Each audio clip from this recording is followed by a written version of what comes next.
Hey all, it's Lara here.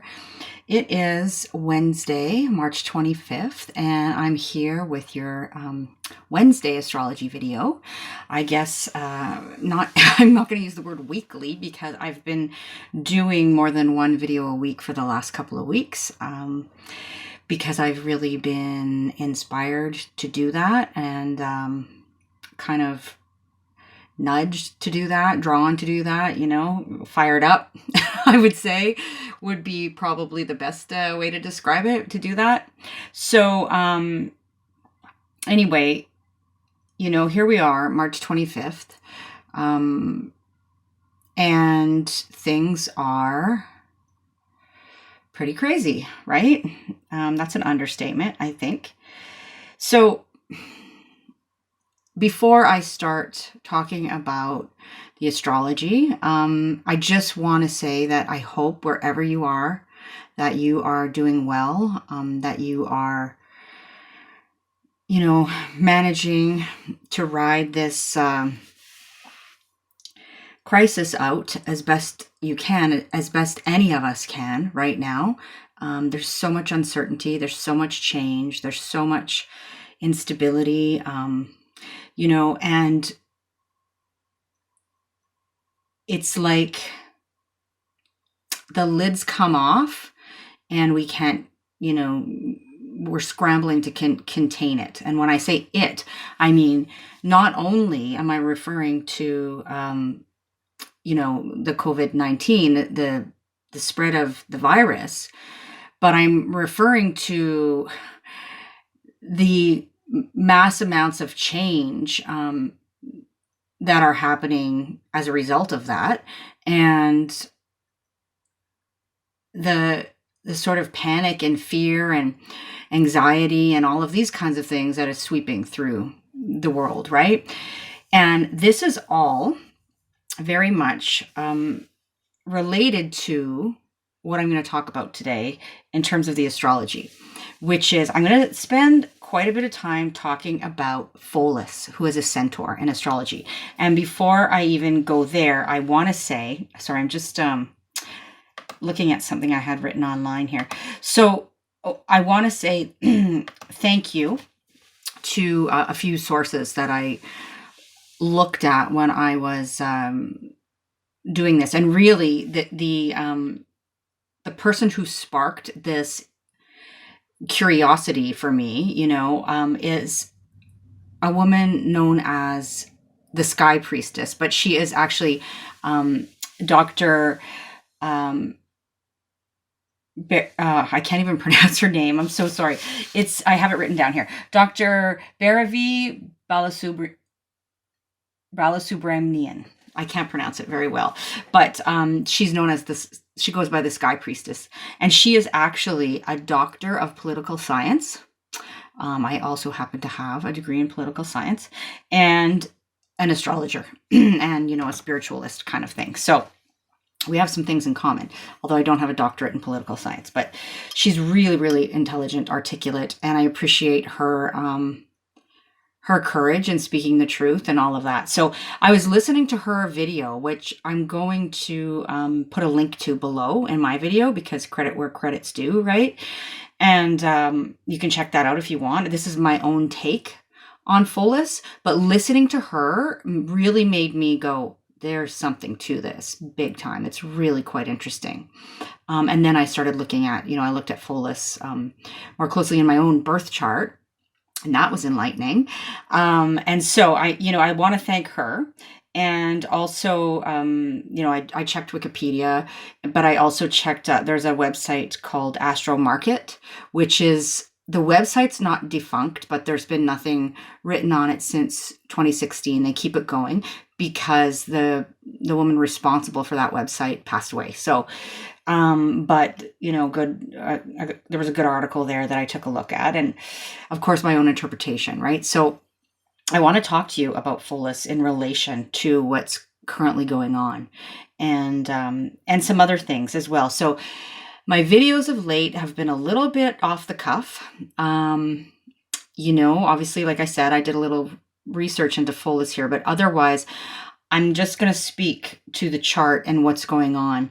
and what it sort of feels important to talk about and what, comes through and all of that.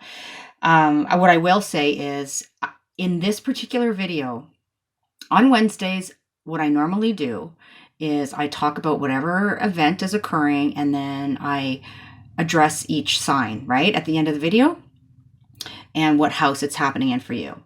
I'm not going to do that this week, and I hope you're okay with that. But it's just, we've talked about these pieces before that I'm going to talk about. Capricorn, where that sits for you. We've talked about Saturn moving into Aquarius recently and where that sits for you. We've talked about the Aries piece. We just had the Aries new moon, right? So that information is in all of those videos already that I've just done the past few weeks. So you can find that there. And I will say to you, if you want to know something, because I'm not, going to give you the info at the end of this video. I just feel like it's not really the important thing to talk about today. But if you do want to know, like if you have a question, well, what house is this sitting in for me? And your rising sign, then you can ask me in the comments below. Okay. And I'll answer you. I'll let you know what house it's happening in for you. Of course, if you don't know that, if you don't know your rising sign, first of all, you need a pretty accurate birth time to know your rising sign. And of course, if you get a reading with an astrologer, then they will give you your birth chart, or at least they should. Any reputable astrologer will do that. And, or you can go to one of the free sites like astro.com. There's various places online, but it's good, and you can drop your own birth chart there. So I'm looking at actually offering something in the very near future, just because I've had some questions and stuff, and but something sort of at a lower kind of price point, where I give you your birth chart and a little bit of an Astrology 101 lesson. I give that kind of a lesson off the top of the readings that I do right now. I include that in the readings. So that may be something I move away from as I get busier, and just offer it as a separate piece, but anyway, that's to come. So I'm kind of getting off topic right now. I want to say thank you for being here. Thanks for continuing to support me. If this is your first time here, I really appreciate your presence, and I hope that what I have to say resonates with you. And if it does, I so appreciate it if you'd let me know that. And you can do that by leaving me a comment, or definitely subscribing to the channel, hitting the like button on the video and sharing it with anybody you think might be interested as well. So,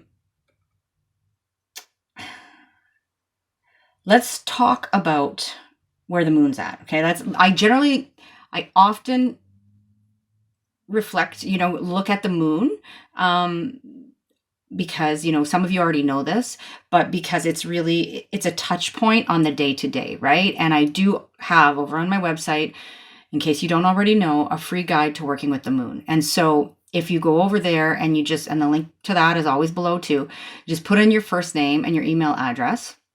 You'll get the download, which is the audio and the PDF. And then you're added to my email list.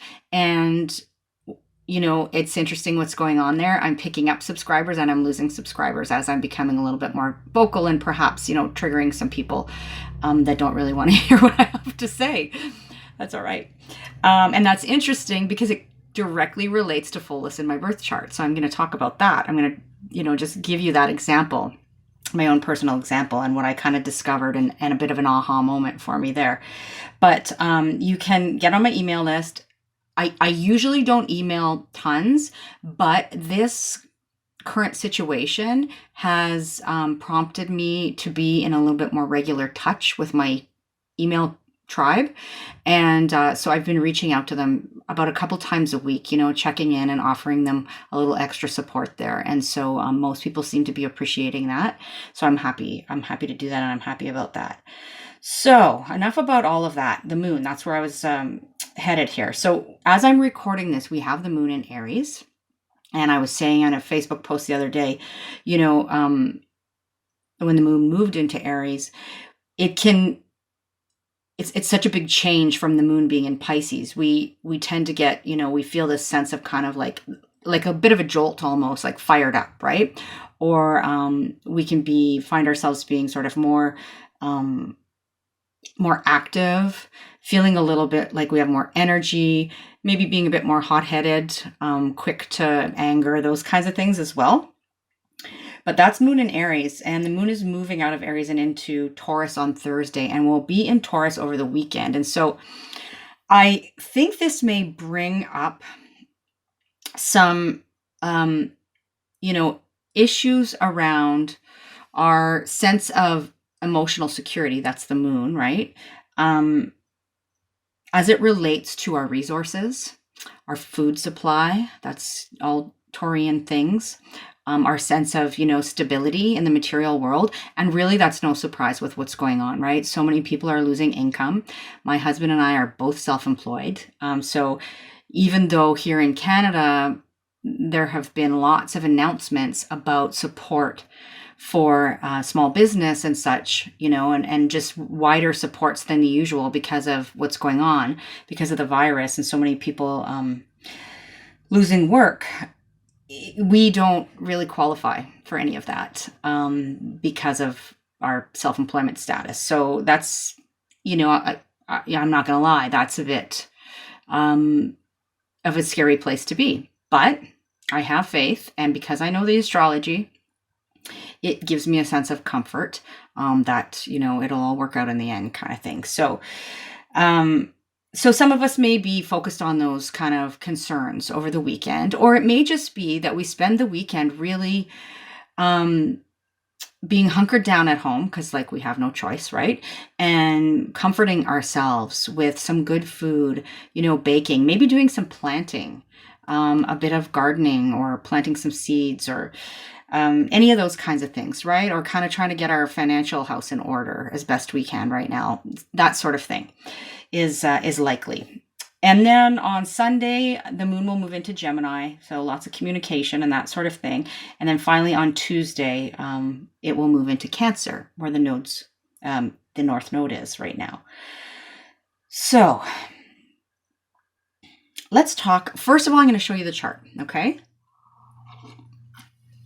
Excuse me. Here we have the chart for just about, I don't know, 45 minutes ago or so. So this is the chart for today. And as you can see, I was mentioning that there's the moon, right, in Aries right now. So also in Aries, like what I want to draw your attention to here is all of this in Aries, right? We kind of pointed this out before, but all of this in Aries and all of this in Capricorn. And look at the sort of inflammation almost, if you will, right? This red, it's, you know, this energy in Aries is squaring the energy in Capricorn. Aries and Capricorn are both cardinal signs. They are catalysts, initiators. And I think that's very telling considering where we're at right now. So in Aries, we have Chiron, right, who is also a centaur that we speak about more often. The sun, of course, is in Aries. It's Aries season. There's Black Moon Lilith as well in Aries. And, you know, this here is still sort of loosely squaring the nodes of the moon, right? Of course, the moon in Aries. There's Eris, who we've spoken about in past videos. Asteroid Eris, she is also in Aries. And that's some disruptive energy too.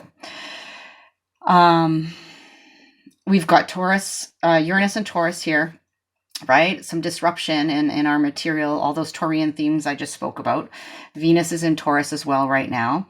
Mercury's still in Pisces. Neptune's still in Pisces for the long haul. Saturn is still at 0 degrees Aquarius, right? I spoke about this in a video a couple of weeks ago and what that means for us. And that video is relevant for like the next 2 or 3 years. So you may want to go back and watch that. And then all of this happening in Capricorn. So as we have the North Node down here in Cancer, right, we have the South Node up here in Capricorn. And beside that, we have Pholus at 4 degrees Capricorn. That's Pholus right there. Okay. And beside Pholus, we have Jupiter a little further off in the distance in terms of the degree it's at, right, in Capricorn. And then Pluto and Mars. These are all close together. And Chariklo, right, who I've spoken about in past videos too. Chariklo in mythology, the wife of Chiron, also a centaur. And she is there at the end of Capricorn, 28 degrees. So those are all the pieces of the puzzle that, you know, and I may sort of bounce back and forth. You know, we've got this massive transformation happening. We've talked about it so many times in that energy of Capricorn, of the structures and the hierarchies and the institutions and, you know, the banking system and all of that going on, right? And, you know, that Capricorn energy is being strongly triggered. You know, the Pluto sort of getting down to the bare bones of things, or the essentials, which is interesting because recently in Ontario, where I live, you know, the government addressed, you know, all non-essential businesses or services are to close.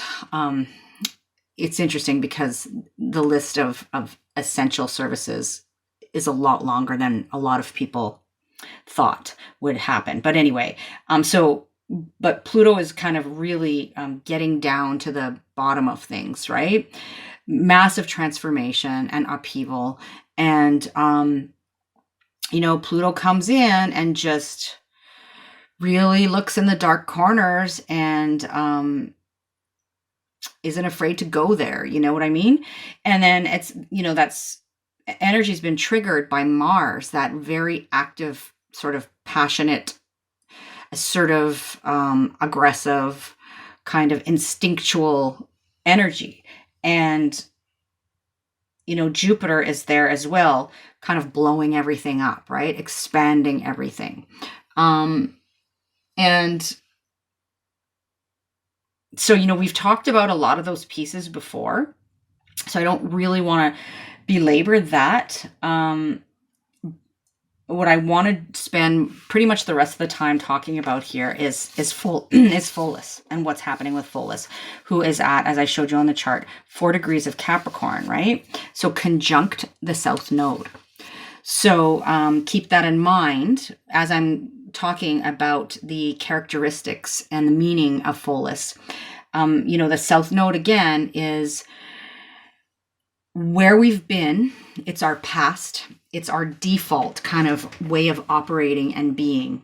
It is what we need to let go of, release, purge, move away from, learn those lessons and move on from there.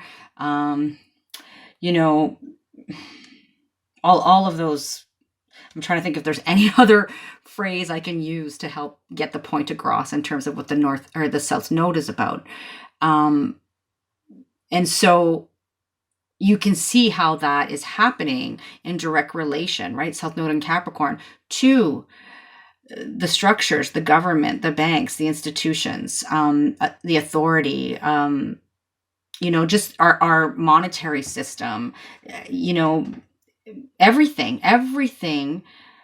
is being kind of disrupted and shaken. And there's a big change going on and a release in a lot of ways. And so, you know, keep that symbolism of the South Node in mind when I'm talking about Pholus. And just before I get there, you know, of course, opposite the South Node is the North Node in Cancer, right? So the nodes have been traveling through Cancer and Capricorn for about a year and a half. They will move into Sagittarius and Gemini in May. Because they always travel in reverse and retrograde motion. But with all this going on, we are reaching for, right, the North Node, what we're reaching for, what we're evolving towards, our trajectory, our collective, in this case, our collective future, all of the great unknown, all of these things describe the North Node. And that's in Cancer. It's about the motherland, for one thing, every country on earth. And Cancer is a bit, in some ways, it's a little bit of a Mother Nature energy too, right? So that factors in here. And it's like, every country on earth is being impacted by this. The earth as a whole is being impacted by this. It's interesting to see that, as the world grinds to a halt in many ways, nature is rebounding, right? Mother Earth is rebounding in some ways. So that's quite interesting to see. She's healing. And then Cancer also relates to our emotional sense of security. And so, a lot of us are kind of trying to focus there right now and look for ways that we can, calm ourselves, nurture ourselves, allow ourselves that sense of emotional security, and really rethinking what that means for us and what kinds of things really can we rely on to bring us that sense of home and security and family, right? And I think it's drawing the attention to the fact that we are one family, the whole world kind of thing, right? So anyway, I could go on and on and on and on. And I may jump in at some point this week and do another video, because that's what I've been doing, if something comes up that I want to talk about. But so remember all of those things as I talk about Pholus here. So Pholus in the mythology was also a centaur, and he was a bit of a refined centaur, just like Chiron. Not quite, his sort of animal nature wasn't quite as obvious or profound or what's the word I'm looking for? Emphasized as the other centaurs in general, right? And that's the same as Chiron and Chericlo to a degree. So Pholus, half human, half horse. And this, this symbolizes the instinctual part of, like, the animalistic part of humans, right? That there is a blending of these two energies. And so in mythology, Pholus was the keeper of the sacred wine. And before I unpack the whole myth, I just want to let you know, in terms of the astronomy, Pholus takes about 92 years to circle the zodiac, and whereas Chiron takes about 50-ish. And it has this irregular or erratic orbit, just like Chiron does. And as Chiron is sort of the bridge between Saturn and Uranus, that's its orbit between Saturn and Uranus. Saturn, more like an inner planet, to Uranus, an outer planet, right? So it connects those two things. Well, Pholus does the same thing. Pholus connects Saturn. So also Saturn, right? The materialistic, real kind of world, with Neptune in this case. So that is the orbit of Pholus between Saturn and Neptune. So it's like this link between the human, our human nature and divine nature, or our animal nature and our, sort of divine nature. It's that link between, again, the real physical material, 3D reality that we live in, and the world kind of beyond. And when I say beyond, I mean in terms of, consciousness, beyond the individual. So, the whole of humanity. It's like our inner and our outer reaches, which are both different than the here and now material kind of being, right? If you know what I mean. And all those concepts, it's the link between the physical and all those concepts that are sort of non-physical in a sense, beyond the material. So getting back to the mythology, I just mentioned to you, Pholus was a centaur, and he was the keeper of the centaur's ancient and sacred sort of, jar or cask of wine, rather. And so that's very telling, right? The wine, think about, these are symbols, right? This is symbolic language. The wine is the intoxicant, particularly if used in excess, right? So the wine was given to him by Dionysus, the Greek god of wine and fertility and, winemaking, also associated with ritual madness. So I think almost like in modern times, I link this to being kind of like psychedelics are all the rage now, right? And so like psychedelic journeying, ayahuasca journeying, these kinds of things. And also religious ecstasy. So I think about things like, the Quakers speaking in tongues, or the whirling dervishes of Sufism, that sort of thing. That's kind of where my thoughts go when I consider this concept. So what happened was, Heracles, after one of his, journeys or battles or what have you, he came to visit Pholus in his cave. And he uncorked the sacred wine, not really knowing, not thinking anything of it, not knowing it was sacred wine. There are a few different sort of versions of the story, but essentially, they all kind of, all roads lead home. So he uncorked this wine, and the aroma, this intoxicating aroma, was noticed by all the neighboring centaurs. So they caught a whiff of this wine, and it drove them all into madness, and they rushed the cave, and then a big battle ensued. And so Heracles killed most of them, but the ones who escaped ran, as the myth goes, to the cave of Chiron. And so, what happened was Heracles followed them. Chiron was accidentally wounded by one of Heracles' arrows, right? So we know that mythology. Well, at least I've talked about it before.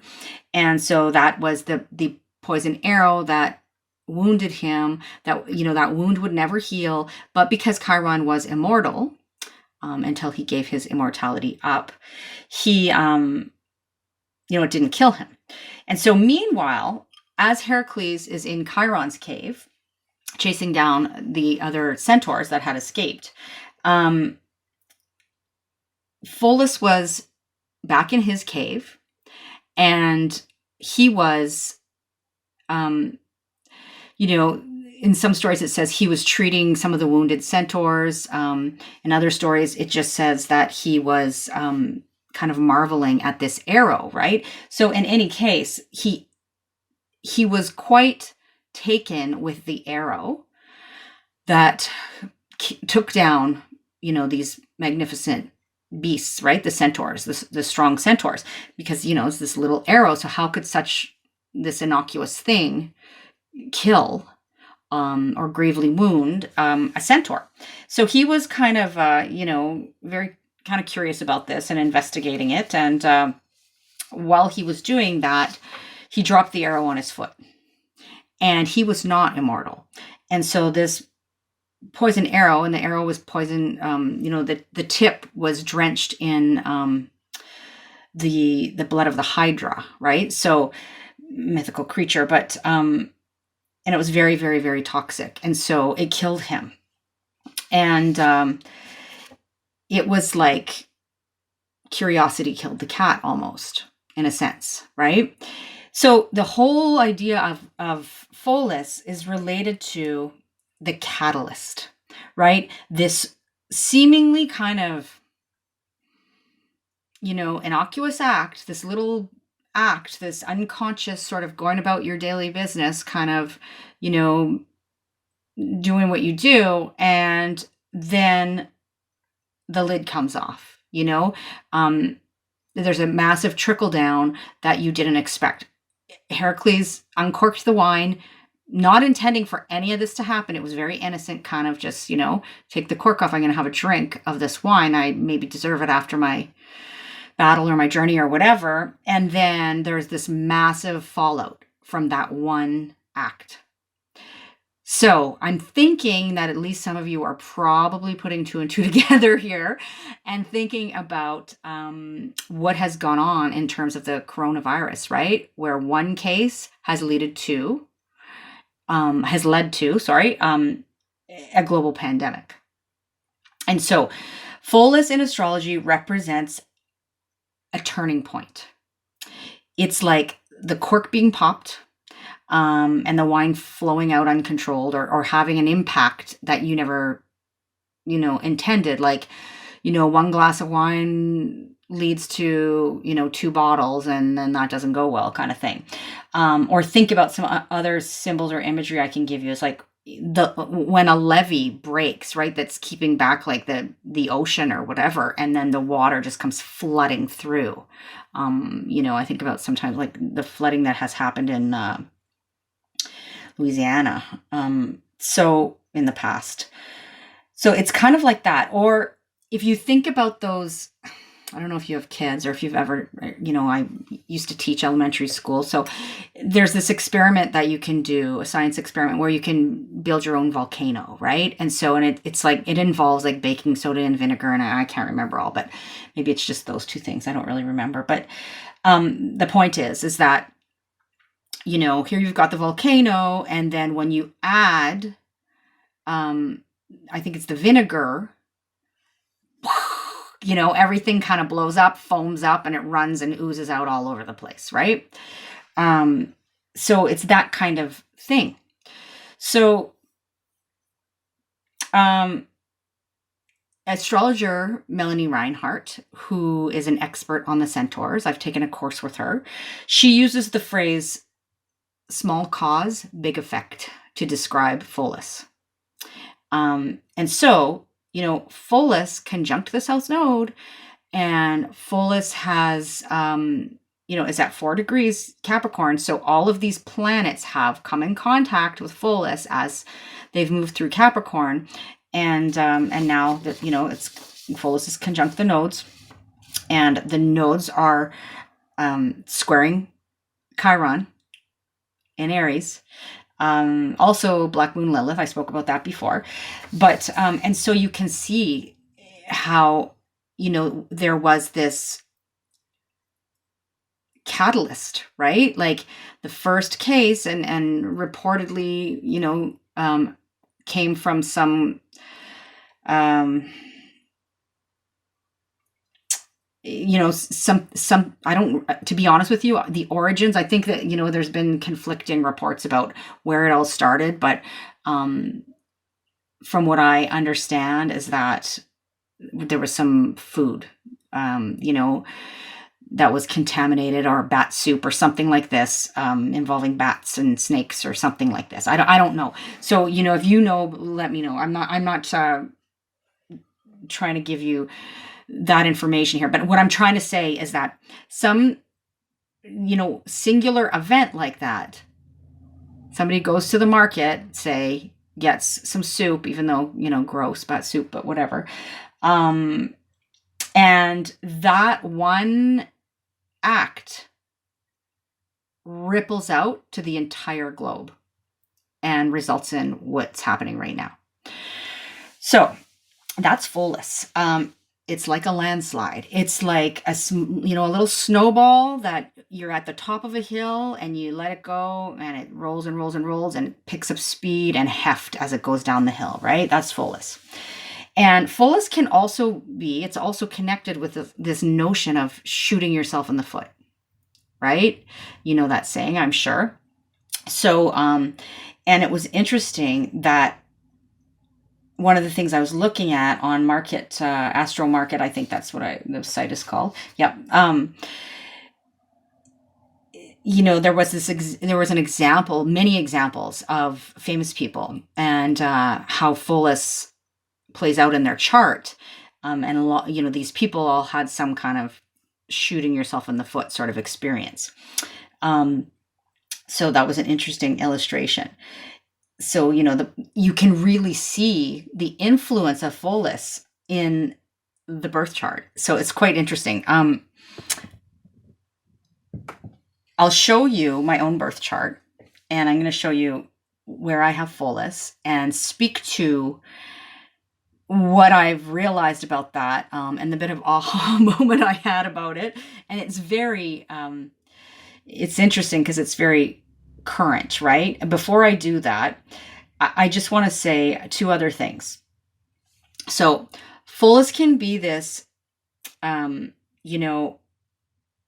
I known that one decision or one action or that one little thing was going to result in this, I probably never would have done it, right? But in the end, maybe in some way, it was the catalyst, very Pholus, for something that was needed. And so my hope is that through this crisis, what comes out of it in the end is some real positive change in the long run. But that's not to take away from the situation that we're all in right now. But, I do think, and I spoke about this in a couple other videos, that, we couldn't keep going on the trajectory we were on. It was not sustainable. And so because we as a human species, global family, couldn't get together on the same page and work that out for ourselves, then, we have this, okay, now we don't have a choice kind of thing going on, right? Sparked by a very kind of seemingly, benign kind of act. So the other thing I wanted to say is, and I should have said it before, but with Capricorn and Aries, right, squaring each other, right? A square is a conversation of tension. Action needs to be taken to relieve the tension. Something's got to give, right? And these are two cardinal signs, initiators, catalysts, that sort of thing. And Capricorn is an earth sign. Aries is a fire sign. What do you get when you combine fire and earth? Well, the first thing that came to my mind was magma, volcanic eruption, right? Fire and earth. And the magma spills out all over the place. So that's kind of symbolic to me of where we're currently at. So I'm going to show you my birth chart, because if you're curious about Pholus in your own birth chart, this might help you, right? So this is my birth chart. I'm an open book. Anyways, here is my Mercury at 23 Aquarius, and there is Pholus at 26 Aquarius, okay, in the 6th house. The house of the sort of daily grind and routines and what you do on the day-to-day, and also relation to illness and that kind of thing, health and wellness, anyway, lots of different things there, but it's sort of this house of your daily routine, to put it simply. And so conjunct Mercury. So this is this energy of the whistleblower in some ways, right? And some people may consider me that in some ways, just because I've always been known to be a bit outspoken. And so, in workplaces and things like that. And so that makes a lot of sense. I ask the hard questions, and it doesn't always earn me fans, but sometimes it does. It resonates with the people who it resonates with. Interestingly enough, just before I recorded this video, I got a message from somebody who was quite serious about, have you ever considered running for mayor? And I thought, not really. I'm not sure the political arena could handle me, and I'm not sure I could handle it, frankly. But just because the rationale of this person was because I'm outspoken and I ask the hard questions, and I don't really take crap. And that's true to some degree. Sometimes in my own personal life, not so much, but to be honest. Anyway, but so that was quite, a vote of confidence. But also, since, the other side of that coin is, since this COVID-19 thing has been going on, and I've been more and more vocal about it, particularly on my personal Facebook page, but just in general, I've had people, like, I have had 2 people block me. I've had people unsubscribe from my email list. I know I'm pushing buttons and triggering some people. So that's Pholus and Mercury, right? Mercury, planet of communications, of your words, and being this catalyst for some people. And so I think that's really quite interesting.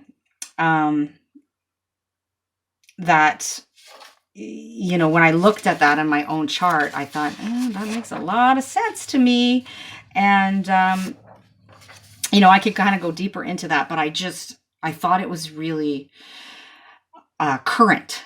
And I thought it was interesting that now was the time that I sort of took a deeper dive into that, the energy of Pholus. Again, thanks to the Sky Priestess for that. So, I don't know. I'm taking a look at, let me take a look at the chart just for a second to see if there's anything else I want to say to you before I sign off. No, I don't think so. I think, there's lots, you can always talk about more, but I hope that you are, like I said off the top, I hope you're doing well. If you have a question, again, just to remind you about where any of this is happening in your own chart and your rising sign, then ask me down below and I will answer you for sure. And, please keep in touch. A lot of more people are at home right now than normal. So hopefully they have some time to check out these videos and maybe explore a little bit on their own in terms of the astrology. Great time if you want to order a reading. That's I'd be happy to do that for you as well. So I think that's all. I will let you go for now, and I will see you definitely next Wednesday, but potentially before that. And in the meantime, if you want to join me on Facebook or Instagram or both, that would be great. I tend to be a little bit more active on Facebook than Instagram, but I do share and post there as well. Okay, so take good care, and I'll talk to you soon. Bye-bye.